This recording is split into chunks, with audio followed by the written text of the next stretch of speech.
Welcome to This Explainer. Today, we're unpacking the foundational financial lessons from a story that has completely flipped how millions of people think about wealth. We are diving into the early life of Robert Kiyosaki, who grew up with a pretty unique advantage. He had two incredibly influential fathers in his life. Now, one was highly educated, super intelligent, and eventually held a PhD. The other? Well, he never even finished the 8th grade.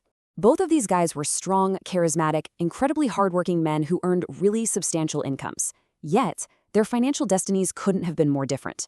One died leaving tens of millions of dollars behind, while the other literally left bills to be paid. Why? Because of how they thought about money. So let's just get right into the million-dollar question. What exactly do the rich teach their kids about money that the poor and middle class simply do not? You know, it's not about a massive inheritance, and it's definitely not about just landing a better salary. It really all comes down to a fundamental shift in programming, a completely different set of rules about how the world actually works. Section 1. The Tale of Two Dads. Contrasting Mindsets. To really understand this divide, we have to look closely at the tale of these two dads. And what's fascinating is that Robert didn't just blindly accept one dad's advice over the other, he compared them. His highly educated dad, who he refers to as his poor dad, would always tell him, study hard so you can find a good company to work for. His priority was entirely focused on job security, a safe, predictable paycheck, and of course, good benefits. But his rich dad, remember, the guy who dropped out in the 8th grade, he advised, study hard so you can find a good company to buy. Think about that for a second. One prioritized diligently climbing the corporate ladder, while the other was completely focused on owning the ladder itself. Their opposing views on what makes an asset were just as stark. The poor dad firmly believed, my house is my largest investment and greatest asset. And hey, that's exactly what most of us are taught, right? It's the classic American dream. But the rich dad, he completely disagreed. He told Robert, my house is a liability, and if your house is your largest investment, you're in trouble. Now, this isn't just a simple disagreement about real estate. This is a massive, fundamental disagreement on the very definition of what actually constitutes an asset. Section 2. The Power of Thoughts, Words that Shape Reality. Both of these men absolutely knew that words had power, but they used them to program their brains in completely opposite ways. The rich dad was a fanatic about exercising his mind. He called it the most powerful computer in the world. When faced with something really expensive, the poor dad had this habit of just sighing and saying, I can't afford it. The rich dad actually forbade those words in his house. He insisted on asking the question, how can I afford it? See, I can't afford it is a definitive statement. It literally puts your brain to sleep. It's a sign of mental laziness.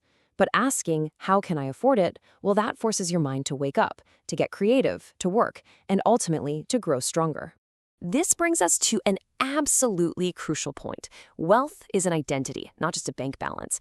Even when the rich dad experienced a brutal financial setback and was completely flat broke, he still confidently referred to himself as a rich man. He would tell Robert, there is a difference between being poor and being broke. Broke is temporary, poor is eternal. Meanwhile, the poor dad, despite having a really high salary, would frequently say, I'll never be rich. And tragically, that self-fulfilling prophecy became his reality. Section 3. The Counterfeit Business Venture, a 9-year-old's first hustle. So this mindset completely shaped Robert. Picture this. He's just 9 years old, and he and his best friend Mike are feeling pretty down because they feel like the poor kids at school. The rich kids were all heading off to a beach house and a brand new Cadillac, and Robert and Mike definitely weren't invited. So Robert goes to his poor dad and asks how to make money. His dad just chuckles and says, use your head, son. Well, taking that totally literally, the two boys launched what has to be the most hilarious first business venture ever. They went around gathering used lead toothpaste tubes from all their neighbors. They stockpiled them in a cardboard box until Robert's mom finally threatened to throw the massive, messy pile out. Then production began. They literally burned the paint off the tubes over a red-hot hibachi grill, melted the lead down in a steel pot, and carefully poured the molten liquid through milk cartons filled with plaster of Paris. There was white powder everywhere. They were, quite literally, casting their own lead nickels. Right in the middle of this operation, Robert's poor dad comes home with a friend, takes one look at the massive mess, the hot coals, and the freshly minted lead nickel dropping out of the mold. He gently breaks the news. Boys, you're casting nickels out of lead. This is illegal. The kids were absolutely crushed. Their brilliant, highly ambitious, totally DIY business venture was actually the serious federal crime of counterfeiting. Needless to say, the business permanently closed on opening day. Section 4. Working for 10 cents. The real lessons begin. But you know what? After the great counterfeiting bust, the poor dad was actually really proud they tried something instead of just daydreaming. He gave them a golden piece of advice. If they wanted to learn how to actually make money, they should go ask Mike's dad, a brilliant entrepreneur who was busy building an empire of warehouses, stores, and restaurants. Miraculously, they managed to score a meeting with this soon-to-be rich dad. But he definitely didn't offer them a cozy classroom lecture.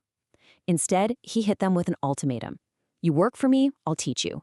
You don't work for me, I won't teach you. The offer on the table? Working in one of his little superettes, dusting canned buds for 3 grueling hours every single Saturday. And the pay?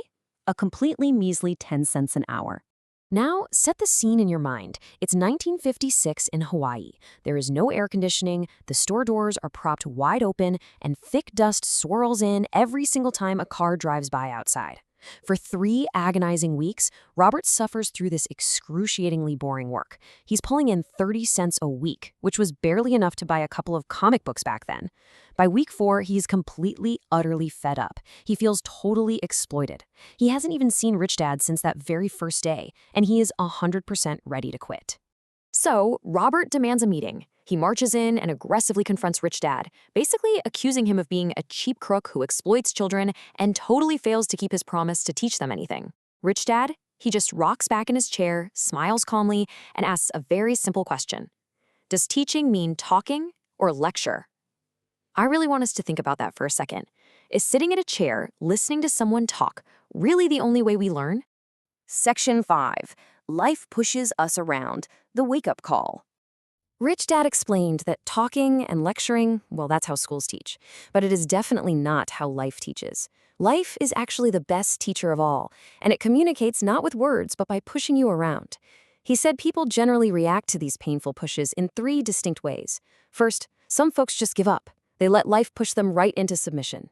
Second, others get angry and they fight back, but they fight against the totally wrong things. They yell at their boss, their low pay, their spouse. They don't realize it's actually life that's pushing them. And third, a very small group of people learn the lesson, they actually welcome the push, and they move on. They realize life is tapping them on the shoulder, saying, hey, wake up, there's something I need you to learn here.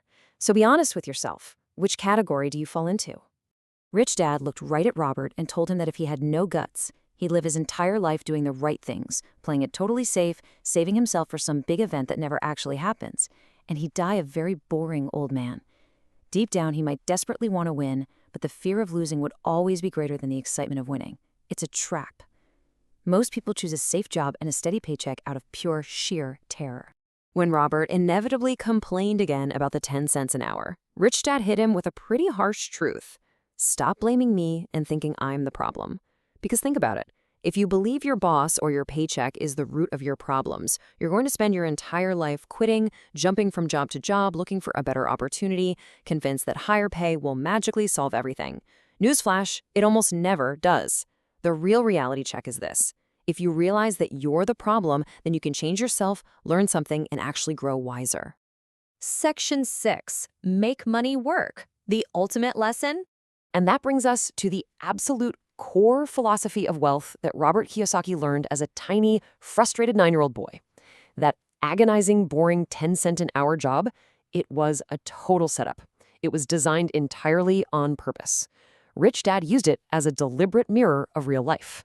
See, the poor and the middle class spend the absolute best years of their lives tirelessly working for money, constantly driven by fear and desire without ever taking a step back to understand what they are actually working for.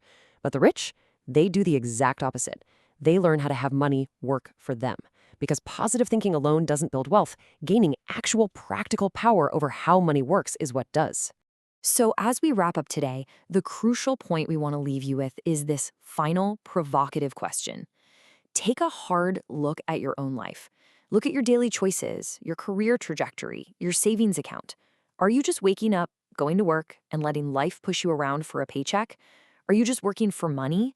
Or are you actively learning, changing yourself, and figuring out how to make your money work for you? Take a really hard look at your answer, because at the end of the day, it is exactly what will define your financial destiny. Thanks so much for joining us for this explainer, and we will catch you next time.